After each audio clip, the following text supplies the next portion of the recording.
अस्सलाम वालेकुम students, welcome back to my channel.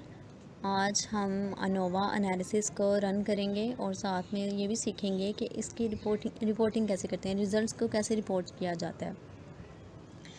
सबसे पहले देखें कि अनोवा दो तरह का होता है, वन वे अनोवा और two way ANOVA. One way हम कब करते हैं? वन वे अनोवा तब किया जाता है जब हमारे पास एक आईवी होता है और एक डीवी होता है, लेकिन एक आईवी के 3 और मोर लेवल्स होते हैं। ठीक है, एक आईवी के 3 और मोर लेवल्स होने चाहिए, 2 लेवल ना हो, क्योंकि अगर 2 लेवल होगा तो फिर ये टी टेस्ट कहलाएगा। 3 और मोर लेवल्स होने चाहिए एक आईवी के, और एक ही आईवी होना चाहिए। तो वन वे अनोवा है। टू वे अनोवा तब होता है जब हमारे पास दो आईवी हो, दो इंडिपेंडेंट वेरिएबल्स हो और एक डिपेंडेंट वेरिएबल्स हो।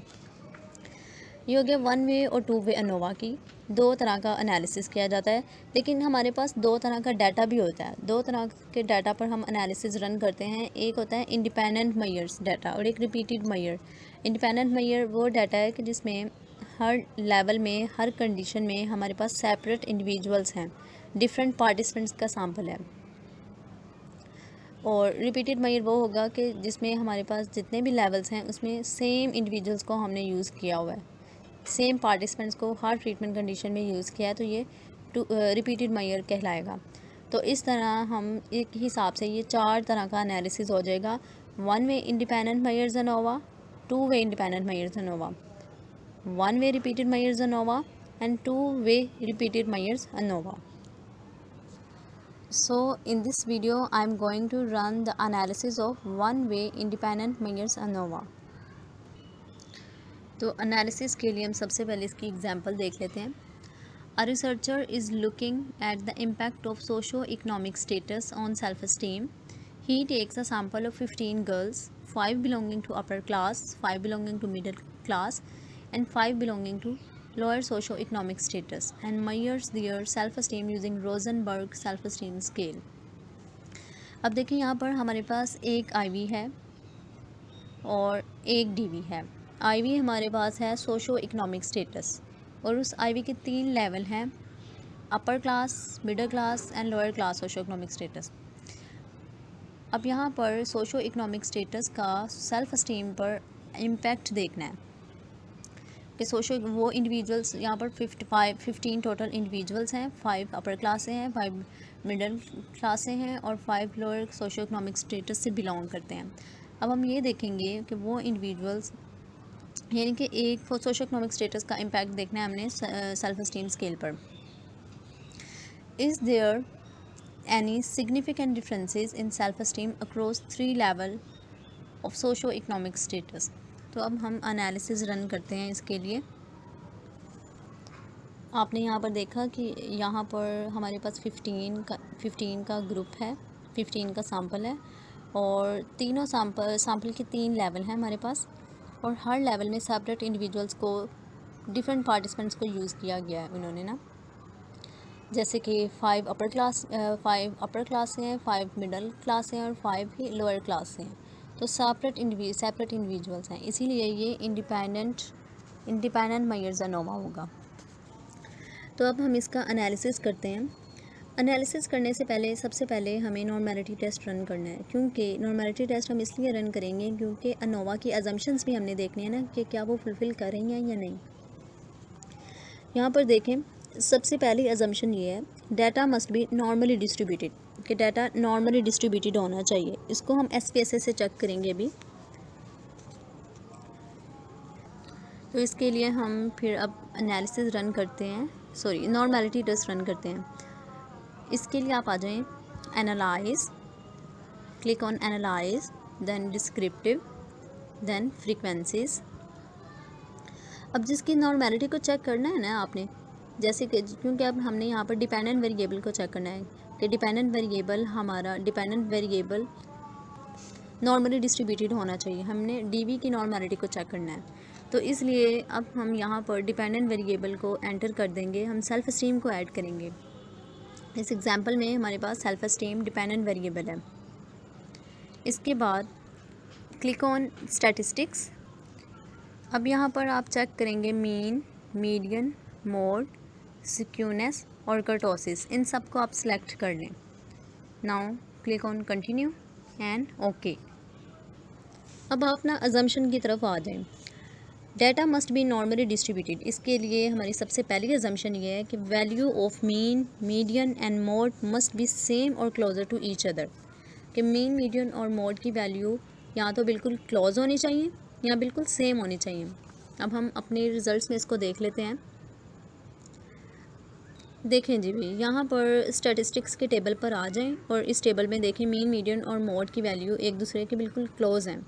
डाटा तभी नॉर्मली डिस्ट्रीब्यूटेड होता है जब ये वैल्यूज़ सेम हो या एक दूसरे के बिल्कुल क्लोज हों। तो यहाँ पर ये वैल्यू एक दूसरे के क्लोज हैं, तो it's means that assumption is fulfilled. हमारी सबसे पहले अजम्पशन फुलफिल हो गई है। अब हम दूसरी अजम्पशन की तरफ आते हैं। The value of skewness and kurtosis must be between 0 to ±1। इसके लिए आप इसी टेबल में, स्टैटिस्टिक्स के टेबल में देखें, यहाँ पर सिक्यूनेस एंड कर्टोसिस की वैल्यू दी गई है। सिक्यूनेस की वैल्यू है 0.3 और कर्टोसिस की वैल्यू है -0.08। तो ये दोनों वैल्यू 0 से ±1 के दरमियान में है। तो इट्स मीन्स डैट हमारी सेकंड अजम्पशन, ये सेकंड अजम्पशन नहीं है, ये एक ही अजम्पशन है कि डाटा नॉर्मली डिस्ट्रीब्यूटेड होना चाहिए। इसके लिए हम 3 तरह से एनालिसिस, मतलब हम जब ये नॉर्मलिटी टेस्ट करते हैं ना, तो इसमें हम ये सारी चीज़ों को देख रहे होते हैं। हमने पहले मीन, मीडियन, मोड देख लिया, अब हमने सिक्यूनेस एंड कर्टोसिस की वैल्यू भी देख ली। अब जो तीसरा यहाँ पर तीसरी चीज़ है वो ये है कि हम जो एक्सप्लोर टेस्ट रन करते हैं वो इसलिए करते हैं कि कोलमोग्रोव और शपीरोविल टेस्ट नॉन सिग्निफिकेंट होने चाहिए। जब ये तीनों अजम्पशन फुलफिल होंगी ना, तो इट्स मीन्स डैट कि हमारा डाटा नॉर्मली डिस्ट्रीब्यूटेड है। अब बाकी मज़ीद अजम्पशन टेस्टिंग के लिए अब हम क्लिक करेंगे एनालाइज, डिस्क्रिप्टिव, एक्सप्लोर, और डिपेंडेंट वेरिएबल में हमारा डिपेंडेंट लिस्ट में डिपेंडेंट वेरिएबल आ जाएगा। और हमारा डिपेंडेंट वेरिएबल यहाँ पर क्या है? Self esteem. सेल्फ एस्टीम को यहाँ पर ऐड कर दें। Now click on plots and in this section you will uncheck stem and leaf, और चेक करना है नॉन को आप सेलेक्ट कर लें, और नॉर्मैलिटी प्लॉट्स विद टेस्टिंग को आप यहाँ पर चेक कर लें। Now continue and okay. Now students, to check this assumption, go to the table of test of normality। अब इसमें देखें आप कोलमोग्रोव और शपीरोविल टेस्ट, हमने इन दोनों की अजम्पशन को चेक करना है। हम ये चाहते हैं कि यहाँ पर ये दोनों नॉन सिग्निफिकेंट होने चाहिए। Kolmogorov and Shapiro Wilk test must be non significant, so it's means that our data is normally distributed. जब ये नॉन सिग्निफिकेंट होंगे तो हमारी अजम्पशन फुलफिल हो रही है। तो इस केस में हमारे पास कोलमोग्रोव की वैल्यू आई है 0.2 और शपीरोविल की वैल्यू आई है 0.3, और ये दोनों वैल्यूज़ 0.05 से ग्रेटर देन है। तो इट्स मीन्स डैट कि हमारी ये वाली अजम्पशन भी फुलफिल हो गई है। अब हमने नॉर्मैलिटी टेस्ट रन कर लिया है। नॉर्मैलिटी टेस्ट रन करना बहुत ज़रूरी होता है। ये अजम्पशन टेस्टिंग को चेक करने के लिए होता है, अजम्पशन को चेक करने के लिए। जब हमने अजम्पशन को चेक कर लिया कि ये सारी अजम्पशन फुलफिल हो रही हैं या नहीं, इसके बाद हम अनोवा की तरफ जाएंगे। अब हम अनोवा की टेस्टिंग एनालिसिस रन करते हैं। To run one way independent measures ANOVA, click on analyse, compare means, one way ANOVA. Dependent list में डिपेंडेंट वेरिएबल एंटर करना है। अब इस केस में हमारे पास डिपेंडेंट वेरिएबल सेल्फ एस्टीम है, इसको हम एंटर कर देंगे। फैक्टर्स, अनोवा में इंडिपेंडेंट वेरिएबल्स को फैक्टर्स कहते हैं। तो यहाँ पर हम इंडिपेंडेंट वेरिएबल्स को ऐड करेंगे। Socio economic status independent variable है, so let me add in the factor. Now click on post होक। पोस्ट होक में यहाँ पर इक्वल वेरिएंस अज्यूम्ड और equal variance not assumed. Variance assume ये हम तब सेलेक्ट करते हैं कि अगर अजम्पशन पूरी हो रही हो, अगर अजम्पशन फुलफिल हो रही हो तो, और इक्वल वेरिएंस नॉट अज्यूम अगर अजम्पशन फुलफिल ना हो रही हो तो सेफर साइड पर हम दोनों में से ही सेलेक्ट कर लेंगे। वो इसलिए कि अगर अजम्पशन फुलफिल ना हो रही हो तब भी अनोवा हमें रिजल्ट्स को कंक्लूड करके दे दे। तो इक्वल वेरिएंस अज्यूम में से टकी, और यहाँ पर ना अब हम वही चीज़ें दोबारा देखेंगे, क्या हमारे पास सैम्पल साइज़ इक्वल है या नहीं। हर लेवल में, हर क्लास में सैम्पल साइज़ इक्वल अगर होना चाहिए या नहीं भी होना चाहिए, मैं बताती हूँ। देखें, अगर हमारे पास यहाँ पर 3 लेवल हैं, अपर क्लास, मिडिल क्लास और लोअर क्लास। अपर क्लास में 5 इंडिविजुअल हैं, मिडिल क्लास में भी 5 हैं और लोअर में भी 5 हैं, यानी कि हर लेवल में 5-5 इंडिविजुअल्स हैं ना। सेम सैम्पल है, सेम साइज़ है हर लेवल में। जब हर लेवल में सेम साइज़ होता है तो फिर हम टक्की या REGW इन दोनों में से किसी एक को सिलेक्ट कर लेते हैं। टक्की ज़्यादा अप्रोप्रिएट है तो हम टक्की को सिलेक्ट करते हैं इस केस में। अगर दूसरा केस ये होता है कि हमारे पास सैम्पल साइज़ अनइक्वल हो हर लेवल में, जैसे कि मिडिल क्लास के सिर्फ 2 लोग हैं, लोअर क्लास के सिर्फ 5 लोग हैं और अपर क्लास के 10 पार्टिसिपेंट्स हमें मिले हैं, यानी कि सैम्पल साइज़ अनइक्वल है हर लेवल में, एक जितने पार्टिसिपेंट नहीं हैं, तो इस केस में हम क्या करेंगे, इस केस में हम गैब्रियल और होचबर्ग इन दोनों में से किसी एक को सिलेक्ट कर लेंगे। ये हमने इसलिए नहीं किया क्योंकि हमारे पास सैम्पल साइज़ इक्वल था हर लेवल में, तो इसलिए हमने टक्की को यहाँ पर सिलेक्ट किया है। अब यहाँ पर इक्वल वेरिएंस नॉट अज्यूम्ड में से हम गेम्स होबल को सिलेक्ट कर लेते हैं। Now continue.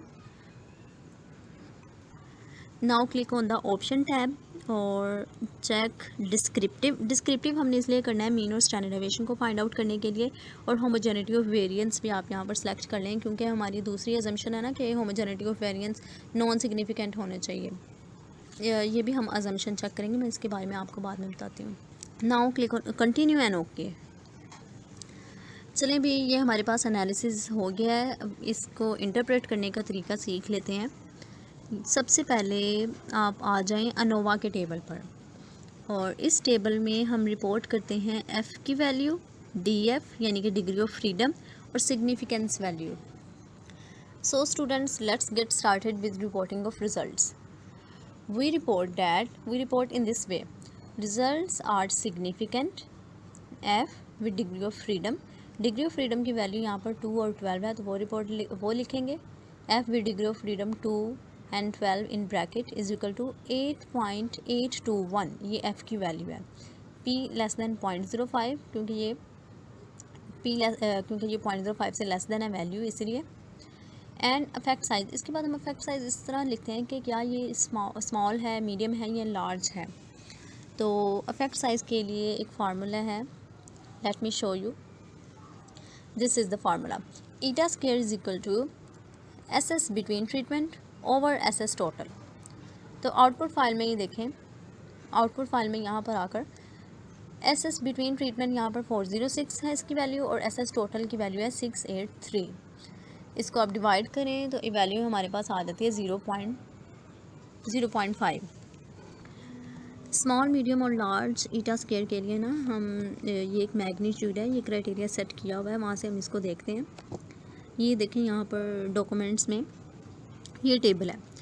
0.01 मैग्नीट्यूड होगा तो ये स्मॉल इफेक्ट साइज़ है, 0.06 पर मीडियम इफेक्ट साइज़ है, और 0.14 पर लार्ज इफेक्ट साइज़ है। हमारी वैल्यू ईटा स्क्वायर की वैल्यू है ये 0.5, तो ये 0.6 वाली रो में ही इस कैटेगरी में फॉल करी है, तो इट्स मीन्स डैट कि हमारा इफेक्ट साइज़ मीडियम है। तो हम यहाँ पर इस तरह लिख देंगे: results are significant, F with degree of freedom, P less than 0.05 and the effect size was large. यहाँ तक हो गया स्टूडेंट्स। इसके बाद हम पोस्ट होक टेस्ट करते हैं। बाकी के रिज़ल्ट्स की रिपोर्टिंग के लिए पोस्ट होक की रिपोर्टिंग वो इसलिए करते हैं, इससे हमें ये पता चलता है कि कौन सा ग्रुप सिग्निफिकेंट है और कौन सा ग्रुप नॉन सिग्निफिकेंट है। तो इसके लिए आप आ जाएं होमोजेनिटी ऑफ वेरिएंस के टेबल पर। ये वही होमोजेनिटी ऑफ वेरिएंस है जो आपको याद है ऑप्शन के टैब पर हमने जाकर ऑप्शन के टैब में से चेक किया था, होमोजेनिटी ऑफ वेरिएंस को चूज़ किया था। तो ये वो होमोजेनिटी ऑफ वेरिएंस है, और ये पोस्ट होक की अजम्पशन के लिए हम कर रहे हैं यहाँ पर, सॉरी पोस्ट होक नहीं, होमोजेनिटी ऑफ वेरिएंस के अजम्पशन के लिए। तो होमोजेनिटी ऑफ वेरिएंस की अजम्पशन ये नॉन सिग्निफिकेंट होनी चाहिए। होमोजेनिटी ऑफ वेरिएंस को हम चेक करते हैं लीविंस टेस्ट से। सो हमारा लीविंस टेस्ट नॉन सिग्निफिकेंट होना चाहिए। जब Levene's test non significant, it means that कि ग्रेटर दैन 0.05 हो तो अजम्पशन फुलफिल हो रही है। यहाँ पर ये वैल्यू 0.05 से ग्रेटर दैन है तो अजम्पशन फुलफिल हो रही है। ठीक है, हमने होमोजेनिटी ऑफ वेरिएंस की अजम्पशन देख ली, क्या फुलफिल हो रही है या नहीं, दोनों चीज़ों को कंसीडर करना है। क्योंकि अगर अजम्पशन फुलफिल हो रही है तो हम डिफरेंट तरीके से कुछ और लिखते हैं, और अगर अजम्पशन फुलफिल नहीं हो रही है तो कहीं और से रिजल्ट्स लिखते हैं, वो मैं आपको दिखाती हूँ। अब आप आ जाएं पोस्ट होक टेस्ट पर। यहाँ पर मल्टीपल कंपैरिजन का टेबल है, इस पे आना है। अगर अजम्पशन फुलफिल हो रही है होमोजेनिटी ऑफ वेरिएंस की, लीविंस टेस्ट नॉन सिग्निफिकेंट है, तो हम रिपोर्ट करेंगे टकी HSD में से, और अगर अजम्पशन फुलफिल नहीं हो रही, रिज़ल्ट्स सिग्निफिकेंट हैं, लिविंग्स टेस्ट के रिज़ल्ट सिग्निफिकेंट है, तो हम गेम्स होवल में से रिपोर्ट करेंगे। इस एग्जाम्पल में हमारी अजम्पशन फुलफिल हो रही है होमोजेनिटी ऑफ वेरिएंस की, तो हम टर्की HSD में से रिपोर्ट करेंगे। अब हम यहाँ पर जो तीनों क्लास हैं, अपर क्लास, मिडिल क्लास और लोअर क्लास, इन तीनों का आपस में सिग्निफिकेंस लेवल देखेंगे, हर दो कैटेगरीज बनाकर। ठीक है, देखिए अपर क्लास का पहले मिडिल क्लास के साथ सिग्निफिकेंस लेवल देखते हैं। अपर का मिडिल के साथ सिग्निफिकेंस की वैल्यू आई है 0.013 और ये वैल्यू है 0.05 से लेस देन, तो ये सिग्निफिकेंट है। अपर का मिडिल के साथ सिग्निफिकेंट डिफरेंस है। अपर क्लास का लोअर क्लास के साथ जो है सिग्निफिकेंस वैल्यू आई है 0.91, तो ये 0.05 से ग्रेटर देन है, तो ये नॉन सिग्निफिकेंट है। उसके बाद मिडल का अपर के साथ नहीं देखेंगे क्योंकि ऊपर कंपैरिजन हो चुका है, डिफरेंस हो चुका है, तो मिडल का लोअर क्लास के साथ देखते हैं। यहाँ पर वैल्यू है 0.006, ये भी 0.05 से लेस देन है, तो ये भी यहाँ पर रिज़ल्ट सिग्निफिकेंट हैं। हमारे यहाँ पर दो रिज़ल्ट सिग्निफिकेंट हैं दो ग्रुप के साथ। अपर क्लास के मिडिल क्लास के साथ सिग्निफिकेंट डिफरेंस है और मिडिल का लोअर के साथ सिग्निफिकेंट डिफरेंस है, जबकि अपर का लोअर के साथ नॉन सिग्निफिकेंट रिजल्ट है। हमने तीनों ग्रुप्स का आपस में सिग्निफिकेंस लेवल देख लिया। अब सिग्निफिकेंस देखने के बाद हमने ये देखना है कि कौन से ग्रुप के स्कोर्स ज़्यादा हैं और किसके स्कोर्स कम हैं। हायर और लोअर डिफरेंस किसका है, तो इसके लिए हम मीन और स्टैंडर्ड डेविएशन देखेंगे। इसके लिए डिस्क्रिप्टिव के टेबल पर आप आ जाएं। यहाँ पर हम मीन और स्टैंडर्ड डेविएशन से डिफरेंस को रिपोर्ट करेंगे।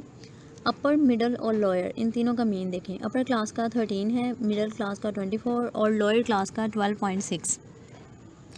यहाँ पर सबसे कम मीन है लोअर क्लास का, तो इसका मतलब ये है कि जो लोअर क्लास के इंडिविजुअल्स हैं उनमें सेल्फ एस्टीम सबसे कम है, फिर उनसे थोड़ी ज़्यादा अपर क्लास के लोगों में, और सबसे ज़्यादा middle class socio economic class के लोगों में जो है उनके सेल्फ एस्टीम सबसे ज़्यादा है मिडिल क्लास की।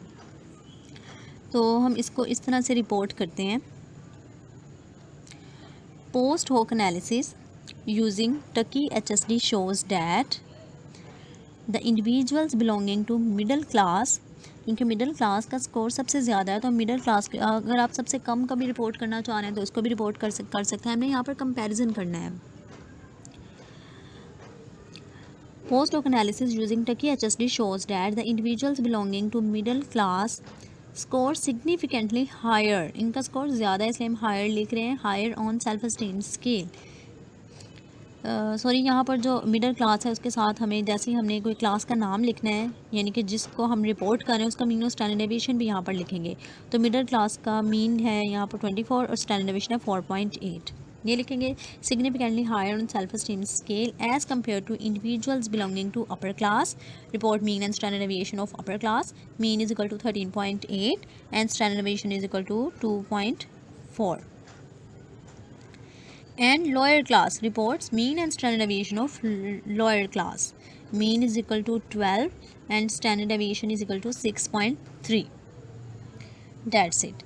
अब इसके बाद आपने देखा था कि हमारे सारे ग्रुप्स आपस में सिग्निफिकेंटली डिफरेंट थे, सिग्निफिकेंस डिफरेंस था उनमें, सिग्निफिकेंट डिफरेंस था, लेकिन जो अपर क्लास और लोअर क्लास के इंडिविजुअल्स थे इन दोनों के दरमियान में नॉन सिग्निफिकेंट डिफरेंस था, तो हम इसको भी रिपोर्ट करेंगे। अब यहाँ पर भी देख सकते हैं अपर क्लास और लोअर क्लास इन दोनों के दरमियान में सिर्फ एक पॉइंट का फ़र्क है। अपर की वैल्यू 13 है, मीन की वैल्यू, और लोअर की 12 है, तो इसको भी हम इस तरह यहाँ पे रिपोर्ट करेंगे कि इन दोनों के दरमियान में कोई सिग्निफिकेंट डिफरेंस नहीं था। However upper class and middle class did not differ significantly on self esteem scale. So students, that's all about the reporting of results and analysis of one-way independent measures ANOVA. If you have any question, let me know in the comment section. Take care of yourself. Allah Hafiz.